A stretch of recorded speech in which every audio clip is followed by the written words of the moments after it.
Morning बच्चों, कैसे हैं आप लोग। उम्मीद है अच्छे से होंगे और पढ़ाई अच्छे से कर रहे होंगे, है ना।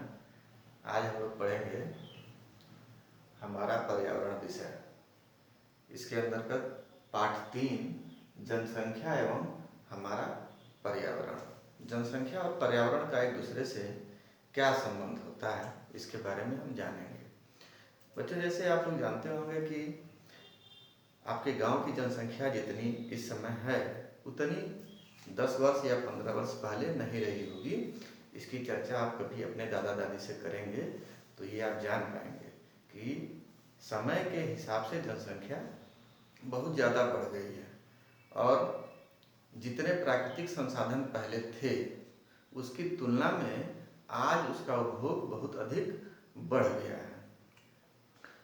मतलब जनसंख्या जितनी अधिक बढ़ रही है, सुविधाएं उतनी ही कम हो रही हैं।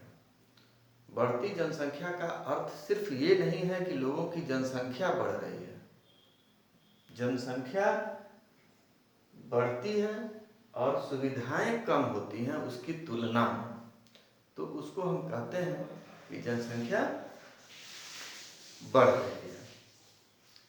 अगर हमारे जो संसाधन हैं, भूमि, जल और खाद्य पदार्थ, यदि वहाँ पर रहने वाले व्यक्तियों के लिए ये संसाधन कम पड़ने लगते हैं तो हम यह कह सकते हैं कि वहाँ की जनसंख्या बढ़ी हुई है। विश्व में आप जानते होंगे सबसे अधिक जनसंख्या चीन की है, उसके बाद भारत देश जनसंख्या की दृष्टि से पूरे विश्व में दूसरे स्थान पे है। जनसंख्या और पर्यावरण का भी आपस में संबंध होता है। अब हम लोग चर्चा करेंगे कि जनसंख्या और पर्यावरण में क्या संबंध होता है। पेड़ पौधे, जीव जंतु और मानव के बीच एक प्राकृतिक संतुलन बना रहता है। यदि पर्यावरण में थोड़ा सा भी परिवर्तन हो जाए तो उसका प्रभाव हम देखते हैं कि पेड़ पौधों और जीव जंतुओं पर और मनुष्य पर भी पड़ता है।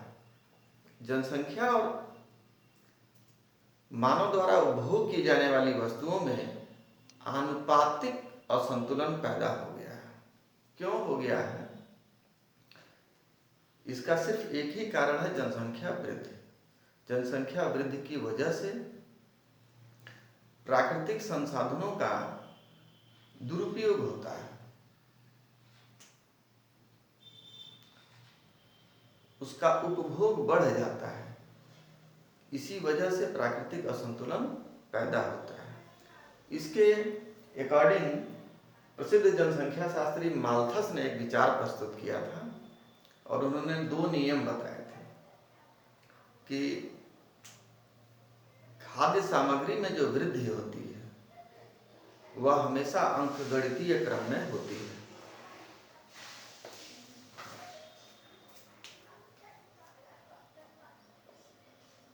खाद्य सामग्री में वृद्धि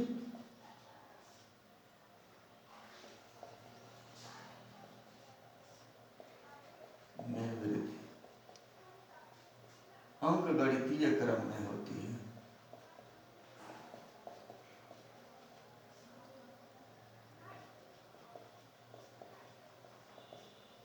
अंकगणितीय क्रम में होती है, लेकिन जनसंख्या में वृद्धि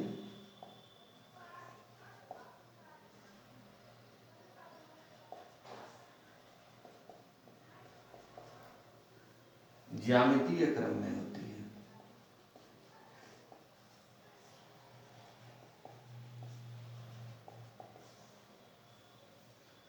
इन्होंने बताया कि खाद्य सामग्री में वृद्धि जिस हिसाब से होती है उसके अनुपात में जनसंख्या में वृद्धि तेजी से होती है। इसीलिए खाद्य सामग्री की कमी, जनसंख्या वृद्धि अगर हो रहा है तो खाद्य सामग्री में कमी हो जाएगी। इसीलिए हमें जनसंख्या नियंत्रण पे ध्यान रखने की जरूरत है। जनसंख्या अधिक से अधिक न बढ़े, जनसंख्या न बढ़ने पाए, इसको हमेशा ध्यान में रखना चाहिए। क्योंकि जब अब यहाँ पे समस्या आती है जनसंख्या वृद्धि से होने वाली कौन कौन सी समस्याएं हैं। जनसंख्या वृद्धि से बहुत तरह की तमाम तरह की समस्याएं हैं, आपको पता होगा, आप जानते भी हैं। इसमें से जो प्रमुख है वो हम बताते हैं यहाँ पे। भूमि ही सभी आवश्यकताओं की पूर्ति का आधार होती है।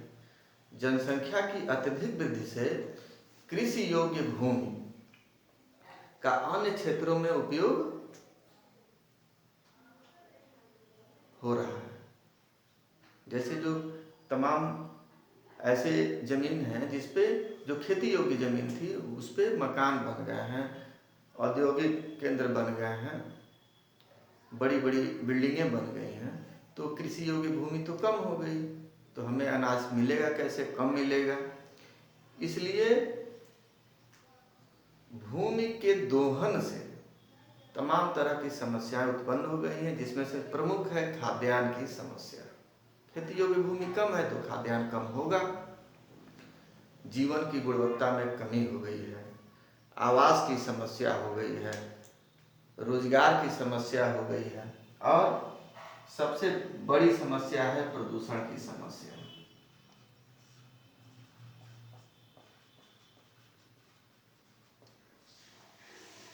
इस समय आप देखे होंगे इस कोरोना जो महामारी फैली हुई है, इसमें लॉकडाउन की वजह से लोग घरों में बंद हैं, बाहर नहीं निकल रहे हैं, तमाम तरह के औद्योगिक केंद्र बंद हैं, मोटर वाहनों का आना जाना बंद है। तो प्रकृति अपने आप कितनी अच्छी हो गई है, अपने आप प्रकृति ठंडा हो गया है। इतने गर्मी में, मई में इतना गर्मी लगता था, लेकिन अब देखिए, आप देख रहे होंगे कि इस समय उतना ज़्यादा गर्मी नहीं लग रहा है। तो हमें उम्मीद है कि ये बात आप अच्छे से समझ गए होंगे। एक बार हम फिर से बता दे रहे हैं, इसमें जो प्रमुख चीज़ें हैं वो है जनसंख्या और हमारा पर्यावरण में। जनसंख्या बढ़ने से सुविधाएं कम होती हैं। जनसंख्या का पर्यावरण में आपस में संबंध होता है। जनसंख्या शास्त्रीय माल्थस के विचार क्या हैं? खाद्य सामग्री अंगणितीय क्रम में होती है और जनसंख्या में वृद्धि ज्यामितीय क्रम में होती है। जनसंख्या वृद्धि से होने वाली समस्याएं, रोजगार की समस्या, खाद्यान्न की समस्या, प्रदूषण की समस्या और पेयजल की समस्या, यातायात की समस्या, इस तरह की तमाम तरह की समस्याएं होती हैं। यदि जनसंख्या वृद्धि को नियंत्रित कर लिया जाए तो वनों के कटाव को रोक दिया जाए तो वायु और जल आदि का प्रदूषण नियंत्रित किया जा सकता है। इसमें अभ्यास के लिए हम 2 प्रश्न देते हैं, उसको आप घर पे करेंगे। हमारी मूलभूत आवश्यकताएं क्या हैं? हमारी मूलभूत आवश्यकताएं।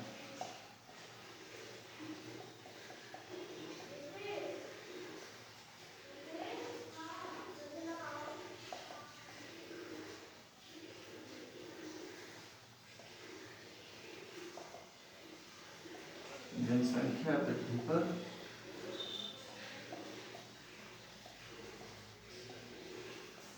उनका क्या प्रभाव पड़ता है?